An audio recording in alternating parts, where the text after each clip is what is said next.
Hey, everybody, happy Friday. We made it through another week, and I am super excited to chat about what's next at ITExpo, the big tech super show coming up in Fort Lauderdale. One of my favorite events, get togethers every year. And of course, we are back, and we're going to chat about the event, some tech trends, and we have some really interesting guests for this show. So we'll go around the table here and introduce my esteemed guest. I always start with Rich Tirani of TMC, IT Expo, chairperson. Rich, how are you? I'm doing great, Evan. Other than the fact that we've got flurries once again here in Connecticut, but other than that, life is good, and I can't wait to get down to IT Expo February 13th through 15th and sunny Fort Lauderdale.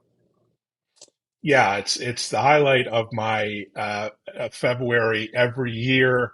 And take us back. Talk about the beginning of IT Expo going back, gosh, decades, I dare I say, to the present. And the show has changed and evolved a lot. So what are we in for? So it's going to be an amazing event. It's a business technology event. I'd say it's the business technology event. It's a global Mm. show. We attract people from from Japan, all over Asia, Europe, and they come to this event to see what's next in technology. The show was once a communications event. If you go back to 1999, it was Internet Telephony Conference and Expo, and we spent a lot of times, a lot of years over the it's 25th year now for the show.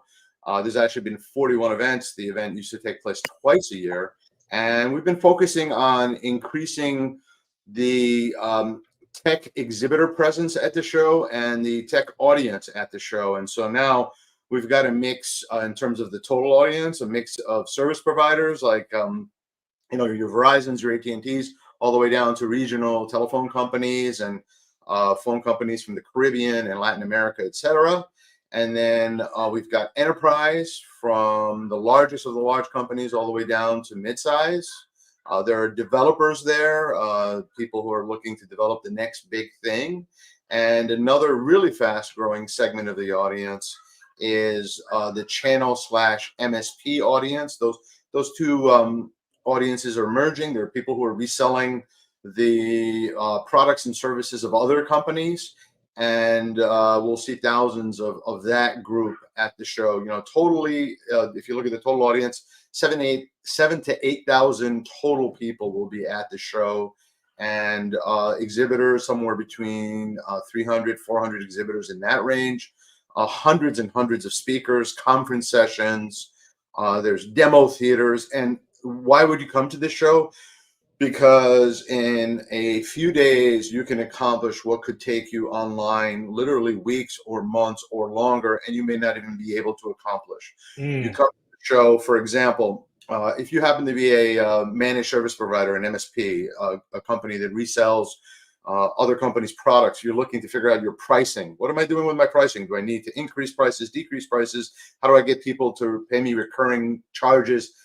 You'll be able to talk to your peers. You'll be able to talk to the experts. You'll be able to talk to the hardware vendors. You'll be able to bounce ideas off of other people, all in a one-on-one setting, knowing that you're talking to actual people, as opposed to sometimes when you read reviews online, you don't know if it's a real review. It's not a real review. It's difficult to know what's real there. But at a show, you can actually kick the tires, talk to people, touch the products, see what you might want to resell. If you're an enterprise, we're seeing a disruption, Evan, like we've never seen in our lives with Mm. AI. This is the most disruptive technology since maybe the web browser, the PC, and we're just at I'd say, the first inning. And the purchases the companies make today, the strategies that they set in motion today, are going to affect whether they're viable organizations within 2, 3, 4, 5 years. It'll determine their pricing, it'll determine their margins, it'll determine their ability to differentiate. So, Mm. I mean, it's really exciting. I mean, that's just an overview. I mean, there's so much. It's a tech super show, as you said. It's actually multiple shows, about 10 shows in one, and lots of different topics from IoT to smart city, to the future of work, to the future of the customer experience, which which kind of crosses over into contact center. I mean, it's just an unbelievable event that is not duplicated anywhere else. Yeah, well said. And it really is a unique experience, not just a trade show. And we have Julie Smith from Snome. Hello. Snome has been out there for decades. Hey, Julie from sunny San Diego, probably one of the most innovative suites of IP phones and related products in the industry. And you're a sponsor and an exhibitor. Julie, how are you? I'm doing well. How are you? I'm well. We're going to see each other soon in Fort Lauderdale. For those who aren't aware of Snow, maybe introduce your portfolio and kind of the mission. You've been around this game for a while at Snow. Yes. What's I new? personally have not, but Snow has been around for a while, and they design and manufacture professional enterprise VoIP telephones. This year, I actually have been on with the company for about 4 months as their channel marketing manager. So very excited to come down to ITExpo. Andy and I can speak to this both, but we are really trying to kind of redesign the way that we actually go to shows and present, because to Rich's point, I really do think, like, in marketing for me, it really centers around events. You have a much more in-person personal touch with people. You can really dig into different parts of the channel, and from there kind of create more of a robust strategy for how we do marketing and how we develop our sales programs. So I'm pretty excited to come down and see everyone there. Brilliant. And talk about the channel, because it is a big channel event, IT Expo. You have the Yeah. channel partners there. You have the MSPs, the VARs, the distributors. What does the channel landscape look like today, and how is it sort of changing? Well, I know for us over at Snome, it's changing just I think in terms of how we really kind of aggressively go in and enable our MSPs and other channel partners. I think I really can't speak to the past. Like I said, I've only been here for 4 months, but Mark Magliano, who's leading the Snome charge in terms of our channel, he really wants us to take a much more active approach in terms of going out and kind of aggressively pursuing how we drive marketing initiatives and therefore pulling sales back through the whole channel. So it's been really fun to be part of that with him. So. Yeah, well, it's going to be fun. And there is a lot of fun going to be happening as well. Speaking of Mr. Fun, Andy Abramson always keeps us entertained. He's one of the. Can we call you an old timer for IT Expo? Is that a slur, Andy, or? I'm a veteran. A veteran, okay, a veteran old timer, Mr. Exit. I'm not an old timer because I'm still playing day in and day out. The old timers only come out on the ice once in a while, and as evidenced by my old hockey career with the Flyers and the Celebrity All-Star Hockey Team, which included a bunch of old timers, but the Flyers were current players. And like Julie, like Rich, like you, I am a player. You are, and so for those of you young ones who don't know Andy, Mr. Fix-It, and what you do in your background, give us the full history of Andy Abramson. I exit companies. I work with startups. My first gig was a pro lacrosse team public relations assistant at the age of 14. Then at 16, I helped the late Ed Snyder and his ownership group establish the first ever fan development organization in professional sports. Then 2 years later, got to run it for the next 12 years of my career. Been involved in sports marketing, tech marketing, advertising, PR, mostly integrated marketing, and what I like to call today asymmetrical, kind of cut through the crap and make sure things happen. Working with Julie and Mark on a ton of initiatives in the Snome universe. We focus on 3 verticals, obviously: the distributor channel, the MSP channel, and the resellers. And what's great about coming to IT Expo is it's all there. It's one great heterogeneous group of people, as opposed to going to some of the more siloed vertical homogeneous events that are out there where you only have distributors, you only have retail. So looking at that, in the telecom world, what we've done, 25, 26 exits, 58 overall, $9 billion returned to founders, executives, and investors, people like Rich, because now that he's on the equity and capital side of the market, not just being a publisher, but he's ventured out into the venture world. So we've been able to help companies accelerate their growth through what we call value creation communication. More important to me than the 58 or 59 or $9 billion, it's Google bought 2. They bought Grand Central, then they bought Gips. Vonage bought Simple Signal and Sphere. Nokia bought PhoneAv. Logitech bought SiteSpeed, and the list goes on and on and on in the telecom sector. We also helped TruePhone grow to an over $1 billion investment and multi-billion dollar valuation. So I'm kind of Mr. Exit, but at the same time, we're really about growth, but we're about growth through the value creation that can be built by having a great story to tell. Because Evan, we know you've got a great story from your days back at Acme Packet, who are now owned by Oracle, not one of my exits, but one of yours. And everyone has to have that story retold. And we call that legend, because a legend is what somebody says about you. But at the bottom line, your legend and your story are only as good as the facts. You know, the old "just the facts, ma'am," from Joe Friday. Well, the backstory are your facts. So we help companies put all that together. And after 58, I have to say, it's no longer luck. Well said. So let me ask you before we continue with the paddle, is it the best of times, the worst of times for early stage companies and startups, growth companies in teleco and beyond?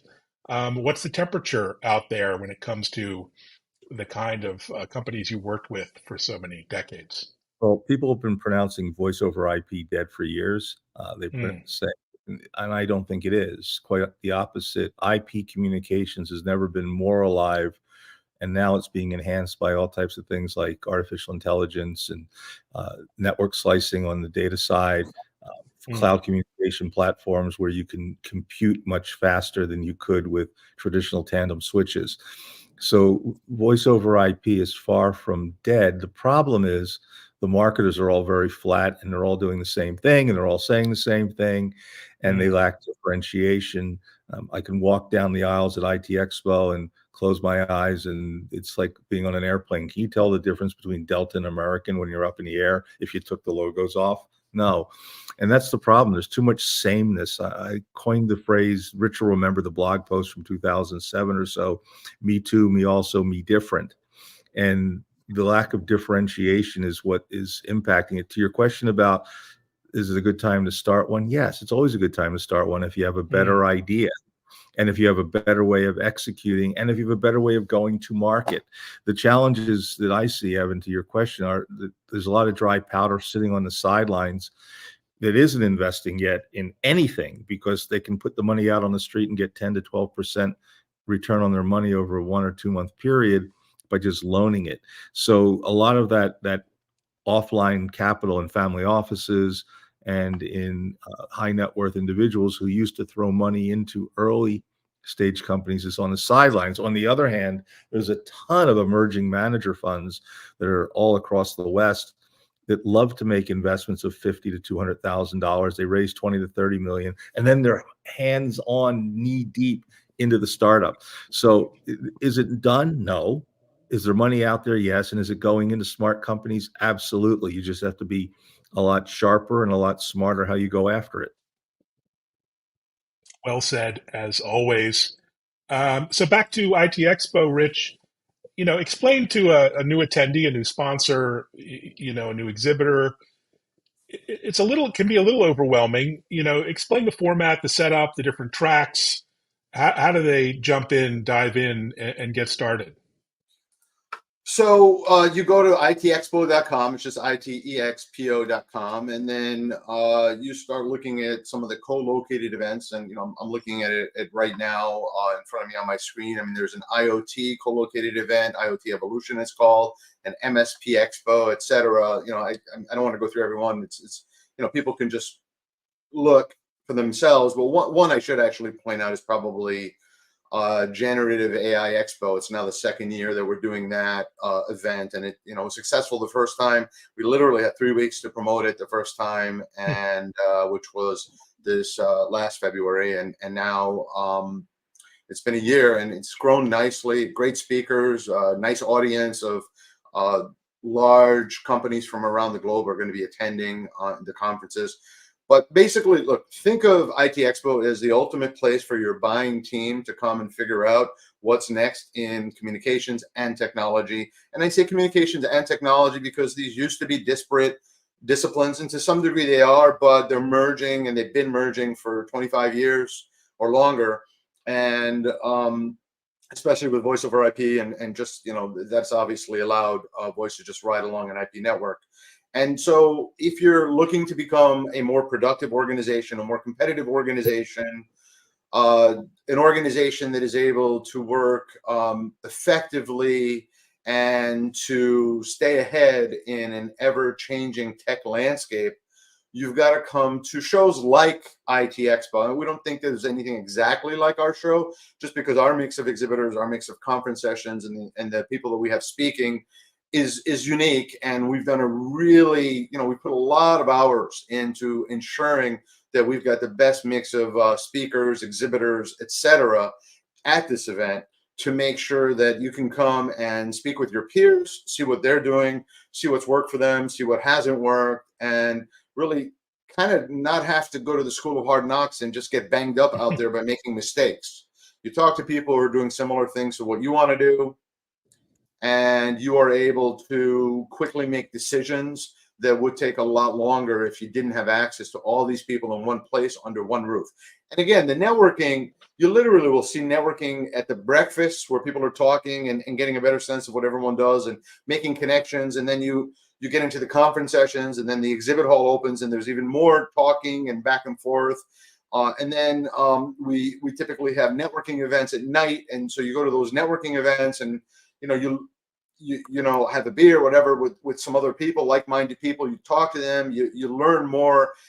And the point is that you go from a business setting where it's like a business breakfast, a business lunch, and exhibit hall, to more relaxed settings in the evening, where it's a great way to just ingest more information, talk to your peers, figure out what they're doing, figure out what's working, what's not working. And like I said, you don't make the mistakes yourself, and you stay ahead of the competition. And like I said in the earlier segment, AI is revolutionizing everything. I mean, to Andy's point, if you look at these large language models of what we've seen with OpenAI and some of these other GPT models, what differentiates them and what makes them better is data. And a lot of the important data that takes place within an organization is the phone calls that are being made either within the organization or from people within the organization to the outside world, a contact center, etc., the sales team, the support team. There is so much crucial information buried inside of these organizations, because those phone calls right now, I mean, we haven't done anything with them for the most part. And so now, as AI has gotten better, we are able to take those, it's a trove of information, treasure trove, and just like pour it through AI and make better decisions, figure out how to serve our customers in a more efficient manner, a more productive manner, getting the right answer to the customer, maybe even before they ask, right? That's the kind of thing that AI can do that we weren't able to do before. So I want to basically take what Andy said, his optimism, and go to the next level with it and say, like, there is so much excitement out there in terms of what can happen. And if you're selling the old commoditized, just, voice over IP, it's a more challenging business for you because it's competitive and it's commoditized, right? Like I said, so prices come down. How do you add value? How do you take something that was commoditized and make it valuable so that the customer sees that they can make more money by spending more money? And that's I think what is going to be the exciting thing for the communications world in the next 3 to 5 years. And we're also going to see more of a blend of communications and IT and software and SaaS. All of that is going to come together, and we're going to see more interoperability. And that's why you want to come to a show like ITExpo, because you've got these disparate systems. How do you get them to talk with one another, to have them work more productively together, reduce the lag between the different systems, and then optimize performance? Wow, mic drop moment there. Thoughts, Andy? What would you add to that quite compelling vision? Rich is spot on as usual. The people like Thomas Howell are working on, former client Thomas Howell, who's at Strahd, working on using things like Robot Food, which is a conserver that listens to contact center calls, prepares reports, helps managers identify lost opportunities. Talking with Craig Walker the other day at Dialpad, long time person who's spoken many times at ITExpo, was up on stage about 12 years ago with Rich and I and others as some of the true leaders in VoIP when we were honored there, and it was great. Dialpad's built their own large language model because of the concern around PII, personal identifiable information. And I agree with that. A lot of these companies that you're working with and talking to are relying on OpenAI's ChatGPT and Whisper in their own technology and their LLM, the large language model, Google with Bard, Llama, etc. Well, what you're doing is you're feeding the beast, to quote Cloudphone's Bob Hertz, who's been a longtime software engineer and technology visionary. You're feeding the beast. So you're putting all this information into the collective, so to speak, the Borg, if you want to call it, if you want to take a Star Trek term, because everything reverts back to Star Trek and technology, if you think about it. You've got your flip phone, you've got your tricorder now that can do readings, you've got your video conferencing, and you've obviously got computer. All we're missing is Uhura and Spock, I think, on this call. But the reality is that you're feeding a public data set, even though it's owned by a company, versus what I understand from Craig is doing at Dialpad is they have their own private LLM, and your data as a customer of Dialpad stays your data, which is funny because I was going to write a blog post about a year ago, and I actually interviewed one of his lawyers and decided not to write it because it was like, why tell everybody then, but only to be proven right. And it's true. So I think where we're going to start to see is more requirements and more stringency around privacy, around data security, information ownership, and management of the ownership. So, we all check the box and it's okay to share my information with your partners. No, you don't check that box ever. The idea, otherwise you get spammed to death. Well, it's the same thing with information going into the LLM. You want to own it. I mean, Evan, your proprietary list of clients, you should not be putting in an LLM. On the other hand, a lot of your social media posts, you want to create some GPTs that you can do your own things, so you can amplify what you're doing, fine tune it, and do it smarter, faster, better, and cheaper, which means you can go from 500 clients to 1,000 overnight. Well, that's where you have to draw the line as to what's yours and what's theirs. And the current models that all these people are developing on, and read the tear sheets that come out every day of like Futurepedia and Future Tools and AI tools of the day. And I mean, there's dozens of those. Well, they're all pulling from the same data sets. They're pulling from the same databases. So there is no proprietary information there. There's nothing anybody really owns. They own their audience. Well, do they put their audience into the LLM? I don't know. So that means, would you put your phone calls into an LLM and all the information about your customers into an LLM? Or would you like to keep that in your own data set, which I know Dialpad's doing? And I haven't heard anybody else doing that. They're all quick to say, oh, we formed a relationship with OpenAI, and we're doing this.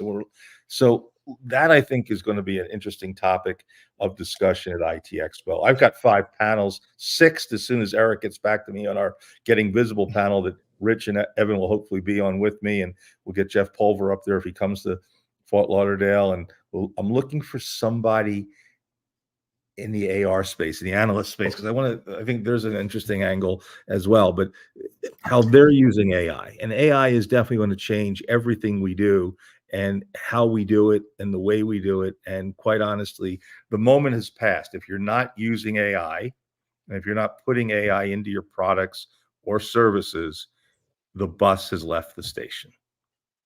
You can't Well, that's another mic drop moment, and I'm using it. I feel like I have a team of 10 now with all the different Gen AI tools that I use. So, this live stream gets magically turned into TikTok, and clips get turned into audio podcasts, gets turned into blogs with the click of a button. All that content everywhere, and I'm a team of 1, so it's just amazing the opportunities for every profession. One thing I would like to touch on, Julie, is at Snowm, you're there because there's a big presence around future of work and hybrid work and hot desking and telecommuting, and that's an area that you play in very strongly. What are you seeing there? Why are customers deploying Snowm at such scale, and how are they using you? Well, actually, keeping it on the AI topic, we've actually even started integrating AI into what we're currently doing over at Snow. We've been Wow. doing some live demos with some of our partners that are actually starting to use AI technology. So, in terms of why I think people will deploy us, one of the things that we've tried to kind of shift focus on is instead of just selling a product, which is obviously what we have as phones, we're trying to sell things as more of like a solution based. We're going solution based. So when we like reach out to our partners in our channel and when we're looking at where our end customer ends up being, what are the issues that they're running into and can we create a solution at Snome to then have them want to deploy our phones specifically? Because, you know, I think we have some of the best technology, but it's still just a phone. So how can you then create solutions to make that phone more desirable? And I think a couple of things I think we do better. I do think that a lot of our technology is just very solid. I also think that we have a really great warranty program. So with a lot of customers, if they have an issue with any of the hardware that they have, a lot of times they'll have to send a phone back. They have to wait 2 weeks to get a replacement. We have a 3-year, on-demand replacement policy where if you have an issue with a phone, we send you out one right away. So we know when people are working remotely, working from home, they have to keep that workflow at speed and at scale. We don't want that to be broken up by them not having the products they need in a timely fashion. So couple of things that differentiate us, but I do think in terms of the AI space and just kind of looking at how our technology can, affect in terms of a larger solution, that is one of the things that we are trying to focus on is just looking at what solutions we can be participating in at scale. So Yeah, really cool. Smart. I love your wireless products too. I used one once, and I think it was a mhm. DECT phone, and man, that thing was Yeah, great. I mean, really crystal clear audio, and I'm a you can new move it convert around the actually. house. Yeah, So no, I it's actually really I cool. have a Snome phone at my home and I tend to have really dead cell signals around here. My Mm. phone that I have from Snome, it's like I just don't even make calls on my cell phone when I'm at the house because I don't know why. I mean, being in California, it seems strange, but we have just major dead zones with cell service. But again, that phone is my lifeline for work. So yeah. Yeah, And I some of came us from have the to actually disruptive work. They space can't sit too. on So video all day. They have to actually make phone calls and get stuff done yeah, and have exactly. video Yeah. calls, et cetera. So it's good to hear. And Rich, it's interesting. I mean, historically, IT Expo was known as the UC and VoIP show, but there's so many different threads now. It's kind of something for everyone. You have a big cybersecurity track, which I'm interested in catching up on, and wireless. We talked DECT wireless, but you have a big 5G industrial 5G IoT track as well. Talk about the different threads and how you bring them together.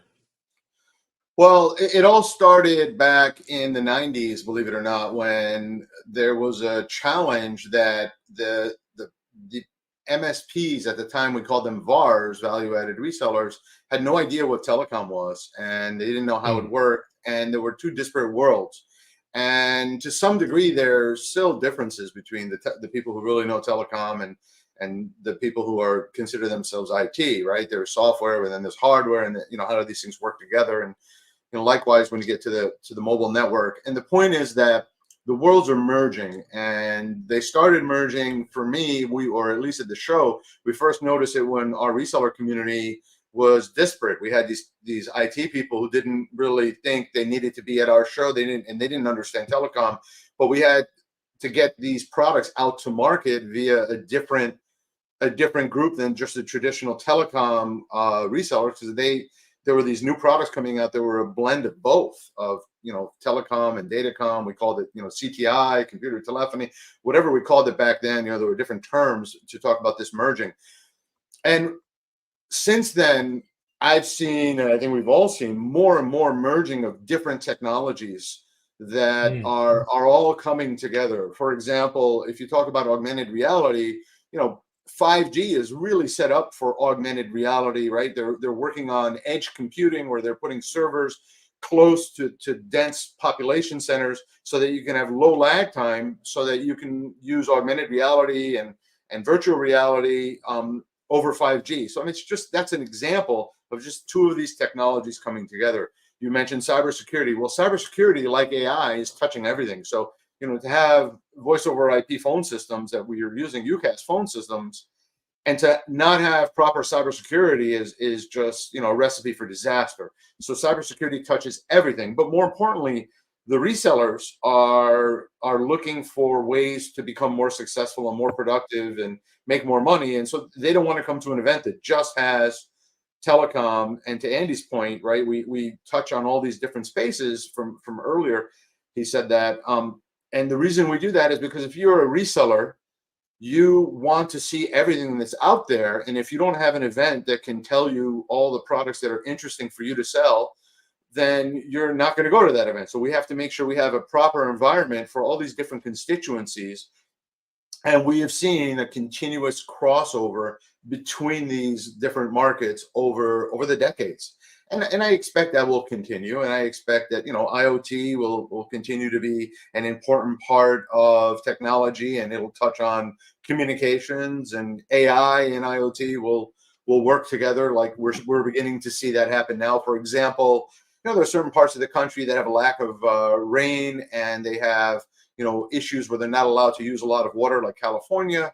Using AI and IoT sensors together to try to determine the optimal watering pattern for your crops maximizes the efficiency of your farm. And I know that may be an esoteric example, but it just shows you how these disparate technologies are coming together to solve business problems and to increase farm productivity and farm profitability, right? So, and that it's the same thing for all businesses. You come to a show like ITExpo, and you can see how all these different technologies work together, can make your life better, can make you shine in your career, and more importantly, you're going to want to bring other people from different divisions within your organization to come to this show with you. Maybe the people focused on IoT, or who are thinking about implementing IoT, and the voice over IP people, and the AI people, and the cybersecurity people. You bring them together as a team. We're seeing more and more of that.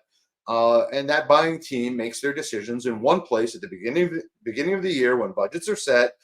And now they're all ready for 2024. They're ready to stay competitive, and they can start implementing all of the technologies that they've put on a short list at ITExpo over the next 6 months. They implement, and then they come back the next year to see what's next, how they can improve, talk to their peers again. And it's really exciting for us. We're thrilled that this is our 25th year doing this, and hopefully with any luck, another 25 years after this. Brilliant. Well, it's yes, 25 more years, please. Andy, talk about something Rich touched on, making money and finding customers. Seems pretty simple, but the VC heady days of venture capital dollars are slowing down, and it's harder and harder to find customers and to keep them. So I imagine that's going to be a hot topic on your agenda. Well, they look at run rate. That's the the biggest thing is, what's your run rate? What's your monthly recurring revenue? What's your pipeline look like? Those are the things that investors are looking at now at Series A, whereas before Series A was spurt capital. Let me give you money to grow. And even into Series B, I mean, I remember the days of if you had a problem with an Uber Eats order, they just refunded you on the spot. Now, getting a refund is impossible. They may give you a token credit or something. As a matter of fact, they even announced that they're doing away with the $5 credit. Translation: the bankers are controlling how Uber makes money, and they want to keep seeing a profit at the bottom line. Talk to your Uber drivers; they're now making 40% when they used to make about 60 or 70% of the fare. That's a lot of it's going to Uber's overhead and bottom line. So investors these days are looking for, do you have a business there? I remember the old days. I'll pull out a name, Rich, you may remember, Hillary Mine from Probe Research, who, when I was leading Comgate's marketing and communication efforts back in the double aughts, that's a name from the past. That was one of the exits we had. She said, you're not a business until you have a customer. Trials don't count. And that's really true. If you don't have somebody paying you, you're an amateur. It's like I tell my winemaker friend in France, who always introduced me as a very serious amateur du vin, a big person, amateur, a lover of wine. I handed him my wine bottle. I said, Sylvain, no more amateur du vin, professionnel, vigneron. And he smiled. And of course, and everything, and said, Andy, you make good wine. But the reality is, if you're not selling and if you don't have customers, you don't have a business. You just have an idea. So that's one of the things that you're going to see. The second thing I really think is coming out of the investment world is a more judicious eye on where pieces fit in the overall landscape. So are you an island unto yourself, or are you something that's a really strong ecosystem play and can work well with others? Rich has built an ecosystem at ITExpo in many ways with the different component parts of the different shows and how well they play. And he's been able to do that as really humongous shows have shut down, but yet there was still a need for a gathering of people. So by taking advantage of others' misfortunes, ITExpo has become a springboard for new companies wanting to get into the space, which before the super shows of their own, where they're just very one vertical, you had to go to 10 of those. I mean, people who are in the trade show business were perpetually in a suitcase, living in a suitcase, going from event to event. And what Rich has done with IT Super Show is giving everybody one event to see 10 different verticals. So if you're a company that needs to compete in, say, 5 of them, you go to Fort Lauderdale once. You don't go to 5 different shows all over God's green earth, and then you end up with bags under your eyes and bags on both arms because you're carrying them. I think what we're seeing is consolidation, and investors look at how will all the pieces come together the same way. Where does this play in the ecosystem of technology, of product, of consumer product, business product, industrial products? How do you move between a B2B play for the SMB up to the mid-market and all the way into the enterprise? Can you scale? One of my pet peeves here in Las Vegas is there's all these startups. No, there's entrepreneurial ventures that are mom and pop that might grow into a 10, 15, $20 million a year business one day. But are they enterprise scalable? And enterprise scale, you sell 1,000 seats in one order or more.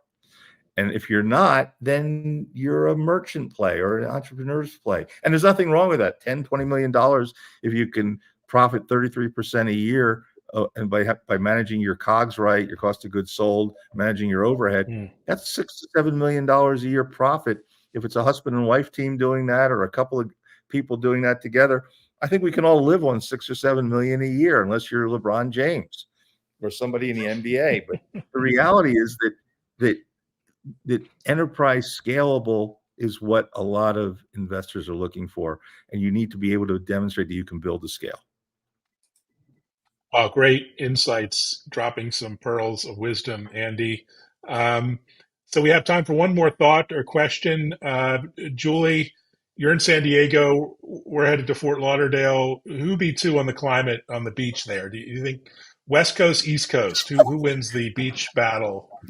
I mean, I'm gonna have to say West Coast just because I'm born and raised, so I got to stay true to my coast.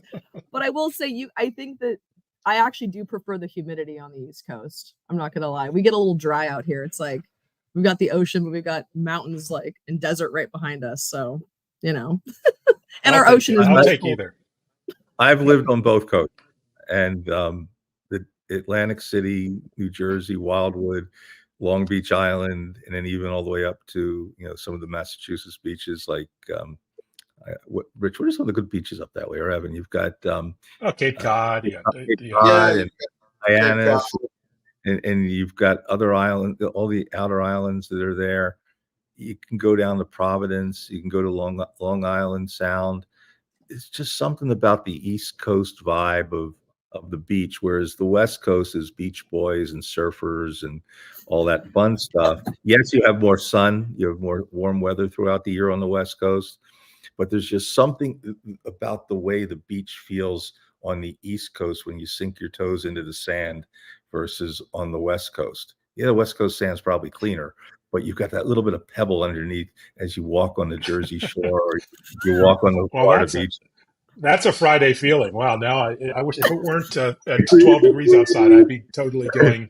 I would rather be right now. I'd rather be in Fort Lauderdale or Key West or Sarasota, where it's 75 and sunny, versus Vegas, where it's 40 and overcast. Please, no more Vegas. I'm all Vegased out. But Rich, final thought, final takeaway before we wrap things up and get on with our Friday. I think Andy said it really well, and that is you come to one show instead of going to 7 shows. You come during the buying season, which is typically Q1 when you're doing your budgeting, and you come where it's relatively nice weather compared to just about everywhere, but Julie, San Diego. I don't think San Diego is a huge spot for Florida shows. A huge place where we draw attendance from, because you guys live in a great place as well, great weather. But for those of us in the Midwest or the Northeast, Canada, Europe, a lot of people really enjoy spending a few days in the sun, being able to network outside, and then simultaneously being able to excel in their position, and also have their company do better because they come back from this event with information that would have taken weeks or months to gather if they weren't at a live event with like-minded individuals and experts, and sounding boards everywhere. And so ultimately, we've been doing this show now 25 years, and we've educated hundreds of thousands of attendees, and we invite everyone to come to ITExpo. Just go to ITExpo.com and look at the different options, and come with an open mind and leave with infinite knowledge and wisdom about how you make your company better, more productive. If you are overwhelmed by AI, like even those of us that are on the front lines that are supposed to be experts on everything, right? That's kind of one of my roles, is that I'm supposed to be this tech guru on everything, right? And I feel like I do my best to be that, but it's overwhelming even for us, because it seems like there's new AI companies 3, 4, 5 a day with new models and new products and new things. Well, you can't implement them all at once, and you're going to have to talk to some other people who have implemented them to get a sense of what makes sense for your business. You just can't be on top of everything at once and then simultaneously go out and bet your company on a product or a service. It's better to talk to someone who's tried it. Has it worked for them? What have been the issues? And we ultimately believe that by bringing this ecosystem under one roof, like a large mall, that you can come and make your decisions in an unrushed space while simultaneously enjoying a little bit of fresh air when you're outside, and some nice weather. And then you come back supercharged for a great 2024 and beyond. Well, mic drop moment, Rich. If that doesn't appeal to someone, I don't know what will. So, thank you, guys. Thanks for the update and all the insights and analysis. I learned a lot. Really fun, really helpful. And thanks for watching, everyone. Reach out to Rich and ITExpo, attend, sponsor. Reach out to Julie for the best IP phones in the industry, and reach out to Andy for wine tips. I'm not even going to ask for a wine recommendation because we'll be about 2 hours here on the live stream, but that'll be a separate episode, Andy. We should do that. One last thing. Do you realize Snowden was the very first voice over IP phone ever? Yeah, I didn't know they were the first. That's impressive. Made in Germany as well, I believe. So, I did not know that, but what I can tell you is that when we launched ITExpo, and I want to say it was 1999 or 2000, that there were representatives from Slum that came to the show, and they actually had their phones with them. And this is literally, we're going back like 24 years now. I remember those were the first ones I saw, Andy, to your point. I don't know if those were IP phones at the time. They were. 98. 98. 98 they developed it, so it would have been a 99 show or the 2000 show in San Diego that you did at Coronado. I saw them first back then we did the show in the Intercontinental in Miami if I remember correctly, in 2020. And I vividly remember because someone had a suitcase full. I remember seeing a suitcase full of these phones, and I was pretty blown away by it. So, Snom, thanks for being a supporter. Julie, thanks for being a supporter for, of course, for many, many years. And here's to another 25 years of growth for your company and the industry. Great. Well, come hang out with Julie, Andy, Rich, and I, and share war stories about the 90s and the next decade. So we can balance that out. Thanks, everyone. Thanks, guys. Thank you.